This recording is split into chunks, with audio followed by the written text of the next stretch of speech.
pessoas com lúpus têm direitos equiparados aos direitos das pessoas com deficiência em Roraima. Não é só o lúpus em si, a gente adquire a fibromialgia, a artrite, a artrose, então as dores articulares elas são constantes. Nós podemos concorrer, né, a nível estadual para concurso, né, vagas, e o nosso sonho é a nível Brasil, né?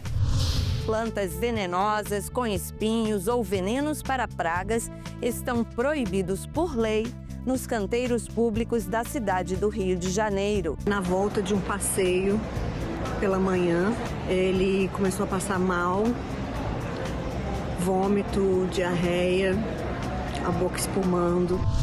Dia Internacional da Mulher. Câmara dos Deputados celebra conquistas e cobra direitos.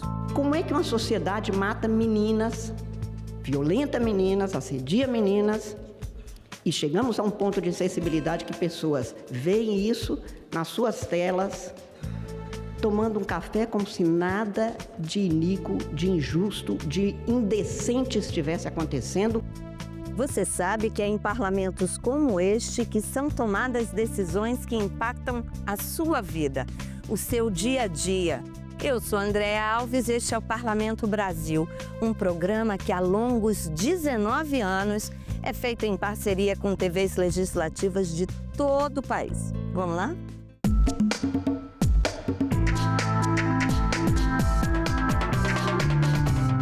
O lúpus é uma doença inflamatória, autoimune, que pode afetar o corpo inteiro e deixar a pessoa bem debilitada. A Assembleia Legislativa de Roraima aprovou uma lei que equipara os direitos de pacientes com lúpus aos direitos de pessoas com deficiência. A medida pode, inclusive, beneficiar candidatos em concursos públicos do Estado. Pele, rins e cérebro. Esses são alguns dos órgãos que o lúpus pode atingir. A doença autoimune, que é inflamatória e crônica, atinge principalmente mulheres e costuma se manifestar na faixa etária entre os 20 e 45 anos. Apesar disso, a doença pode acometer pessoas de qualquer gênero ou faixa etária. De acordo com a Sociedade Brasileira de Reumatologia, no Brasil estima-se que cerca de 150 a 300 mil pessoas convivam com a doença. Segundo esta médica, os primeiros sintomas do lúpus podem ser confundidos com outras doenças e, por conta disso, o diagnóstico final pode demorar. Trata-se de uma doença crônica, rara, autoimune e, como outras doenças autoimunes, ela está relacionada com uma alteração do modo como o sistema imune funciona. Então, os anticorpos da pessoa passam a agir de um modo diferente, eles se tornam autoanticorpos que atacam diversas partes do corpo. E aí, conforme o autoanticorpo que a pessoa tem, a gente tem uma manifestação distinta.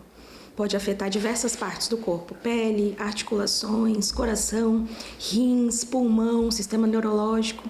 Então, é uma doença que virtualmente pode acometer qualquer parte do corpo. E o Delane descobriu a doença aos 22 anos. Hoje ela está com 36 e precisa realizar hemodiálise 3 vezes por semana. Já desde 2011, mesmo desde quando eu descobri o lúpus, ele vem afetando meu problema renal. Eu tive problema pulmonar, problema cardíaco, mas a gente conseguiu recuperar com tratamento e as consultas médicas, né? Acompanhamento médico. Só que os rins, ele sempre teve aquela dificuldade de voltar a funcionar normalmente. Então a gente manteve com medicamentos bem agressivos, inclusive a ciclofosfamida, rituximab, que são medicamentos quimioterápicos, feitos lá no HGR mesmo. E depois outros medicamentos que eu tomo no dia a dia, que são em doses altas. Só que chegou uma fase, que foi agora recentemente, mais ou menos 5 meses que eu estou fazendo hemodiálise, que a gente não conseguiu manter com o medicamento. Aí eu tive que entrar para a hemodiálise. Mas assim, não tem sido fácil, porque é uma rotina que muda completamente. Você tem que disponibilizar 3 dias da semana, são 3 horas e meia do dia que eu faço hemodiálise, e sem contar o cansaço físico que aumenta, a gente fica indisponível para tudo, precisa repousar, perde muita vitamina, proteínas.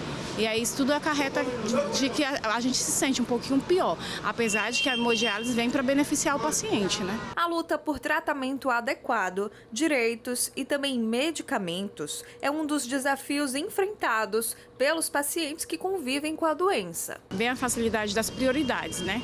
Que a gente tem encontrado ao longo dos anos também. Eu tenho encontrado muito, não só eu como as minhas colegas, tenho encontrado muita dificuldade em receber um atendimento prioritário. Quem tem lúpus ou quem conhece um paciente com lúpus sabe que a gente, quando a gente está numa fila, a gente tem muitas dores. Não é só o lúpus em si, a gente adquire a fibromialgia, a artrite, a artrose. Então, as dores articulares, elas são constantes. Dores musculares, cansaço físico, fadiga, elas são constantes. Então, o paciente de lúpus, quando ele vai para uma fila, como ali no Coronel Motas, por exemplo, que é ali a nossa segunda casa, vamos dizer assim, então a gente tem muita dificuldade de ter uma prioridade, até que você comprove que você tem lúpus, aquela coisa toda, então a gente encontra esse bloqueio de prioridade ali. E com a lei, não. Agora, já que a lei obriga a gente a ser atendida, ter essa prioridade, ser atendida com prioridade, vai facilitar bastante. A lei de número 1966 foi aprovada o ano passado aqui na Assembleia Legislativa de Roraima e equipara o direito dos pacientes com lúpus aos direitos da pessoa com deficiência já previstos na Constituição brasileira. Os direitos são atendimento prioritário em espaços públicos e privados, uso de vagas de estacionamento e proteção contra a discriminação. Qualquer lei será sempre muito bem-vinda. Como você mesmo disse, como a gente já estava conversando, o problema não é a lei, porque o país é um dos melhores em leis, o Brasil tem as melhores leis, é um dos países que mais leis tem, mas que, lamentavelmente, o que falta para que isso venha a ser próspero, adequado e que entre realmente em vigor é a educação, né? Tudo passa pela educação. Nós temos que educar, principalmente as nossas crianças, a respeitarem as pessoas com deficiência. Conquista que é celebrada pela Maiara Franco, que convive com lúpus há quase 16 anos. Então, a nível estadual, eu fiquei muito feliz. Até me emocionando. Desculpa. Agora nós podemos concorrer, né, a nível estadual para concurso, né, vagas. E o nosso sonho é a nível Brasil, né? Porque tem muitas meninas formadas, mas não tem essa oportunidade. Segundo ela, muitos pacientes enfrentam limitações no dia a dia e até mesmo no mercado de trabalho. A classe empresarial ela não entende que as pacientes com lúpus têm essa deficiência, tem que marcar exame, tem que sair, não pode se expor ao sol. Então, a gente tem uma grande limitação com relação a isso, sentimos dores, fadiga. E muitos empresários, né, eu mesmo já perdi vagas de emprego devido a isso, né? Embora ainda não haja cura, com a informação e cuidado adequado, é possível viver bem. Caso perceba sinais como fadiga excessiva, dores articulares ou manchas na pele, procure o médico. É proibido colocar plantas venenosas ou com espinhos nos canteiros públicos da cidade do Rio de Janeiro. É lei. Luciene sabe o quanto o contato com a natureza é fundamental para o desenvolvimento das crianças. Mesmo assim, fica atenta para que Helena, de 2 anos, não se machuque em alguma plantinha espinhosa. Eles estavam brincando aqui agora e a Helena quase que tá com a cabeça ali no galho da árvore. Então a gente estava com medo, né, Helena? A cachorrinha Mary passeia 2 vezes por dia na rua, mas a Yolanda morre de medo que o animal encontre alguma espécie venenosa pelo caminho. Eu fico de olho, porque já aconteceu de cachorro morrer, né? Aqui também, a gente não foi constatado que foi veneno, mas pode ter sido isso. Para evitar o risco à integridade física, principalmente de crianças e animais, a Câmara Municipal aprovou este ano uma lei que proíbe o cultivo de plantas venenosas ou que tenham espinhos nas áreas públicas do município.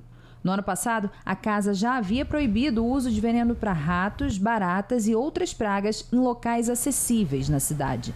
A aplicação de substâncias para eliminar bichos peçonhentos nos canteiros públicos, muitas vezes misturadas a alimentos, pode provocar envenenamento acidental de animais domésticos, principalmente cachorros e gatos.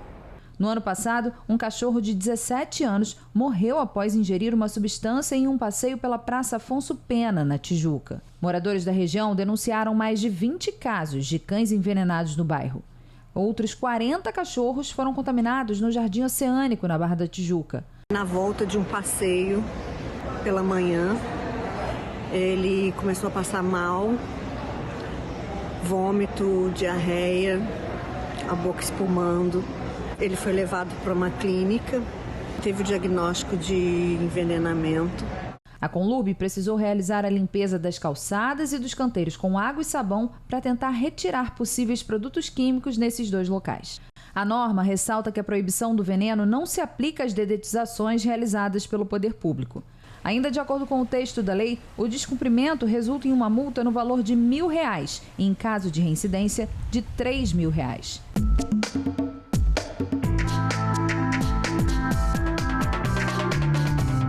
Nós conquistamos muitos direitos, mas ainda tem muita coisa a ser feita. A avaliação é de participantes de uma sessão solene que aconteceu aqui na Câmara dos Deputados para celebrar o Dia Internacional da Mulher, comemorado em 8 de março. Dados do IBGE mostram que o país tem 51,5% da população formado por mulheres. Somos quase 82 milhões de eleitoras, o que representa mais de 52% do total de eleitores no país. Mas as mulheres ainda enfrentam violências e desigualdades em vários setores. 83% das mulheres conciliam atividades profissionais com afazeres domésticos e cuidados com a família. Desse total, 45% não contam com nenhum apoio.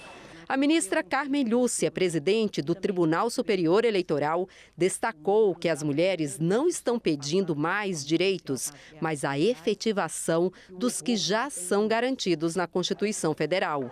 E falou da violência praticada contra mulheres e meninas em todo o país. Se estamos todos de acordo, se temos uma Constituição literalmente dispondo expressamente, no inciso 1 do artigo 5º, homens e mulheres são iguais em direitos e deveres nos termos dessa Constituição. Estamos todos de acordo.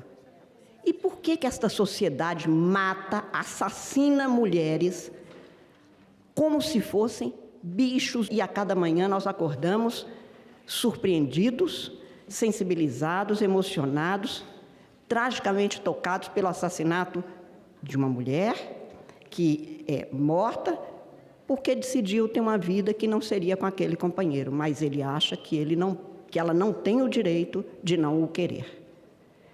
Como é que uma sociedade mata meninas, violenta meninas, assedia meninas, e chegamos a um ponto de sensibilidade que pessoas veem isso nas suas telas, tomando um café como se nada de iníquo, de injusto, de indecente estivesse acontecendo. Durante a sessão solene, a ministra das Mulheres, Cida Gonçalves, convocou a todos para a 5ª Conferência Nacional de Políticas para as Mulheres, que será realizada em setembro deste ano. O tema será Democracia e Igualdade. Estamos no desafio de implementar a Lei da Igualdade Salarial. São 20% a menos que as mulheres recebem que os homens pelo mesmo trabalho. São 3 meses de trabalho a mais. Esse é o desafio que nós precisamos discutir nesse país. A deputada Socorro Neri, do Progressista do Acre, lembrou que há 93 anos as mulheres brasileiras conquistaram o direito ao voto, mas o caminho ainda é longo para garantir igualdade nos espaços de poder. Nós temos aqui nessa casa hoje 17,8%, me parece que esse é o percentual de vagas ocupadas por mulheres. Mas é evidente que, se considerarmos que nós temos mais de 50% da população brasileira mulheres, mais de 50% dos eleitores brasileiros mulheres, evidentemente que nós estamos longe, muito longe, de alcançar a paridade necessária para que a representatividade brasileira, de fato, esteja presente no Parlamento e também no Executivo, nas suas 3 esferas de governo. A deputada Laura Carneiro, do PSD do Rio de Janeiro, uma das proponentes da sessão solene, afirmou que ainda há muito que avançar. Uma sessão solene como essa apenas abre os caminhos, né? Apenas faz com que a gente possa reafirmar todos os dias a necessidade de equidade, a necessidade de cumprimento da legislação. Por exemplo, a necessidade de cumprimento da legislação de que homens e mulheres têm que ter o mesmo salário. Isso ainda não é uma realidade, ainda é uma grande luta da população, das mulheres, especialmente do Congresso. Emergência climática. Esse é o tema da redação do concurso Jovem Senador de 2025. Podem participar alunos da rede pública estadual que tenham até 19 anos. As inscrições vão até 30 de abril. Os estudantes que fizerem as melhores redações passam uma semana em Brasília, vivenciando o trabalho dos senadores. A primeira etapa do processo seletivo para o programa Jovem Senador é um concurso de redação, que este ano tem como tema Emergência Climática. Pense no futuro, haja no presente. Serão selecionados 27 alunos de escolas públicas de todo o país, um por estado, mais o Distrito Federal. Em Brasília, os jovens alunos irão vivenciar o trabalho parlamentar durante uma semana aqui no Senado.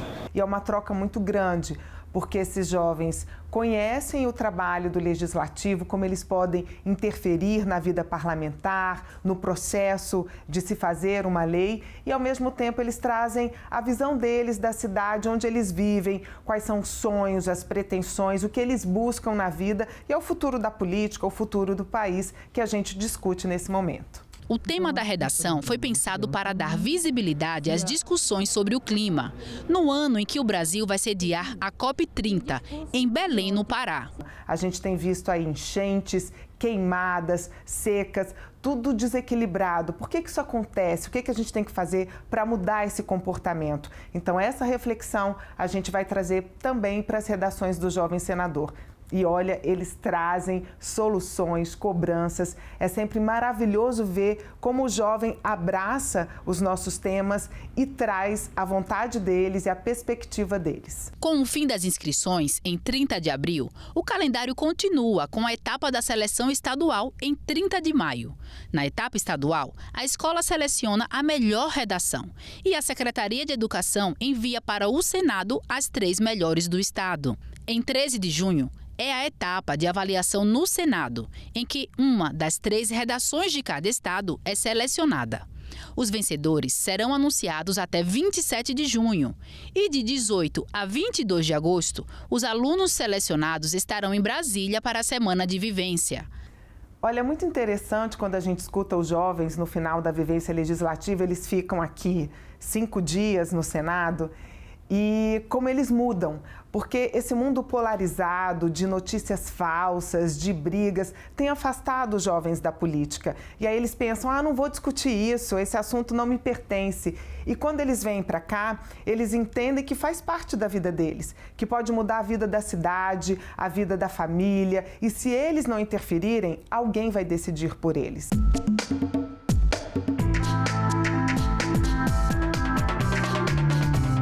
Alguém aí aguenta todas essas tentativas de golpes que a gente vem sofrendo várias vezes ao dia? Pois bem, para prevenir esses crimes e proteger os nossos dados, várias legislações foram criadas. Veja na reportagem de Daniel Monteiro, da Rede Câmara São Paulo. Recentemente, uma polêmica envolvendo a verificação e coleta de íris de milhares de brasileiros para biometria por parte de uma empresa estrangeira, inclusive aqui na capital paulista, repercutiu na mídia. Essa situação reacendeu o debate sobre um tema recorrente na vida moderna: a proteção e a forma como seus dados são manipulados e utilizados no ambiente digital e, consequentemente, a ocorrência de crimes cibernéticos. Luiz Augusto Durso, advogado especialista em cibersegurança. Na verdade, o crime cibernético, há algum tempo, era uma forma de modalidade de crime genérica, padrão. A maioria seria enviada via spam, sem conhecer muito as pessoas. Com o avanço da tecnologia, tanto o marketing digital como o próprio mercado perceberam que valeria muito a pena conhecer esse usuário, conhecer profundamente a forma com que esse usuário usa a internet e tudo o que é possível com relação à sua vida. e aí o tratamento de dados pessoais se tornou uma tendência no mundo. O problema é que esses bancos de dados também vazam, são violáveis, né? são passíveis de vazamento. E esse vazamento está fomentando a cibercriminalidade. Mas se engana quem pensa que o ambiente digital é uma terra sem leis ou desregulamentada. Pelo contrário, existem uma série de legislações que garantem a proteção dos seus dados e estabelecem limites éticos e normativas legais para a utilização dessas informações por parte das empresas e até pelo governo. Um grande exemplo são duas legislações.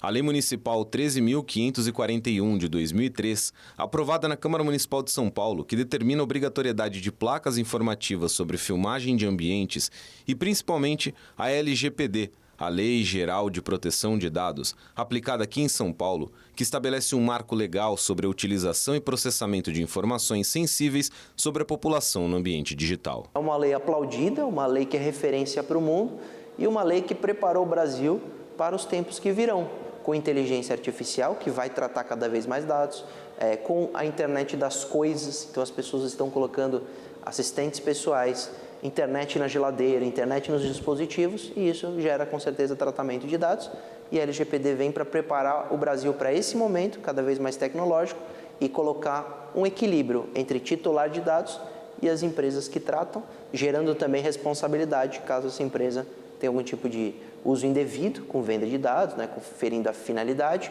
ou com invasão em razão dos vazamentos. Então, é uma lei excelente. Outro foco de debates relacionados à proteção de dados é o programa Smart Sampa da Prefeitura de São Paulo, que busca integrar tecnologia e inovação na cidade, principalmente por meio de câmeras de segurança e reconhecimento facial, com foco na vigilância e na segurança pública. A iniciativa do Smart Sampa, quando vem na expectativa, por exemplo, de cumprir mandados de prisão em aberto com reconhecimento facial de foragidos, eu acho que é uma iniciativa importante e ética. E a sua finalidade principal, por segurança pública, está prevista, inclusive, na Lei Geral de Proteção de Dados como uma das exceções para tratamento de dados sem o consentimento do titular.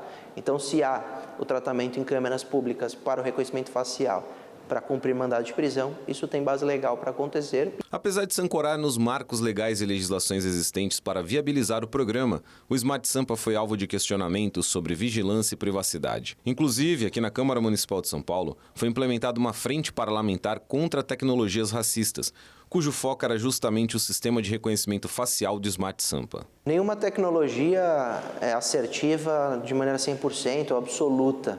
É por isso que toda utilização deve ser fiscalizada, como eu disse.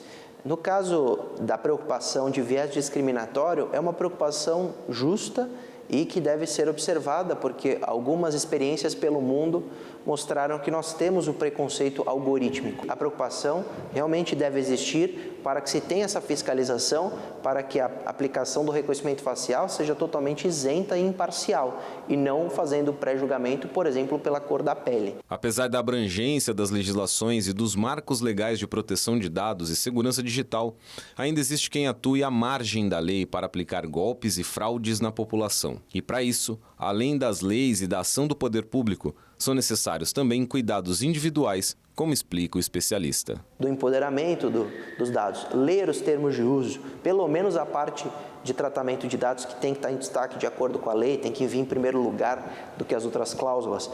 Pesquisar na internet antes de usar aplicativos ou conceder seus dados para qualquer empresa.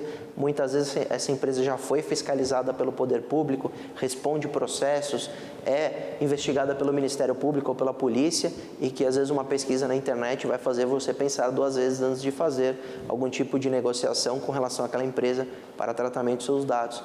É olhar o mundo a dizer que a sua privacidade tem valor maior do que qualquer benefício que uma empresa pode te dar. Olha, é super importante que cada um de nós tome muito cuidado antes de fazer qualquer transação ou de clicar em links desconhecidos.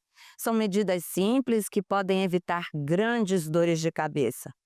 Bom, você vai ver agora os visitantes do Congresso Nacional. Sabia que são mais de 3.000 todas as semanas? Você sabe que se quiser rever este ou qualquer outro programa da TV Senado, tem tudo na internet, no site da TV ou no YouTube. Até semana que vem, pessoal. Tchau! Sou apaixonado, né, pela política, né, não me envolvo politicamente, mas sou apaixonado como a política funciona. Além da agência de viagem, eu tenho uma empresa, né, e além da empresa eu também sou professor. Né, e uma das aulas que eu dou é de sociologia e de filosofia. E a gente fala sobre o comportamento humano, a gente fala da importância da democracia, e eu acho importante eu estar aqui, né, como cidadão, como pessoa, e ver todo o sistema funcionar, né, é muito interessante. É uma oportunidade muito bacana da gente estar vendo a cultura, ter acesso à cultura política brasileira, ter essa vivência, né? Poder estar compartilhando e conhecendo um pouco melhor da nossa história política. Eu acho que a área da saúde é a área principal, junto com a educação. Eu acho que é as principais áreas do nosso país. Eu acho que é isso que vai fomentar o nosso futuro, que vai dar chance para as novas gerações. E eu acho que a saúde é o que faz o nosso bem-estar, é o que faz a gente ficar feliz, é o que a gente ficar satisfeito, nossa e da nossa família. Então eu acho que tem que ser de prioridade máxima pensar no futuro do país, pensando na saúde também. Fiz a visitação, foi muito legal, muito importante conhecer a história, conhecer como é que funciona todo o processo nosso brasileiro, né? E conhecer o Senado, conhecer as duas casas aí foi extremamente gratificante. Valorizar a educação, né? A educação é a base de tudo. Então, por mais que hoje tenha inteligência artificial, que tem tudo, mas os conceitos, e você ensinar o conceito em sala de aula é importante. Essencial, principalmente no momento que nós vivemos hoje. É essencial vir aqui, presenciar um pouco do ambiente de trabalho, ver como essas pessoas trabalham, como funciona, né, o Congresso e o Senado Federal. Porque é um momento delicado onde está se discutindo aí sobre a democracia. Eu vejo que muitas pessoas têm dúvida em relação a isso ainda, por incrível que pareça. E sem dúvidas, assim, é uma experiência que pode fortalecer ainda esse espírito democrático. Assim, levando em conta o ser patriota, mas também ser pró-democracia.